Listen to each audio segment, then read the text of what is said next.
In today's video, we'll show you how to add indicators to the charts on MatchTrader. MatchTrader offers a range of useful indicators. Once you're logged in, you'll see the chart window right in the center. Simply click on the function symbol here to see all the indicators available on MatchTrader. You can choose from popular ones like Average True Range, Bollinger Bands, MACD, Moving Average, and many more. Let's try adding a moving average indicator to the GBP/JPY chart. Click on GBP/JPY and the chart for the instrument will open. Let's maximize the chart. Now, click on the function symbol and select the moving average. Here, you'll have options to customize it. First, you can select the number of periods for the moving average.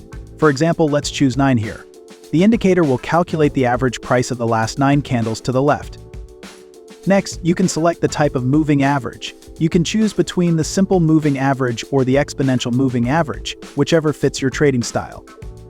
After that, you can customize the color of the line, and here you can also adjust the line's thickness in pixels. Once everything is set, click on Add Moving Average, and the moving average indicator will be added to the chart. To remove the indicator, click on the cross symbol next to it. It's that easy. Additionally, you can explore a wider range of indicators on TradingView. Just click the toggle button here to enable the TradingView chart. Then click on the function symbol to view all available indicators.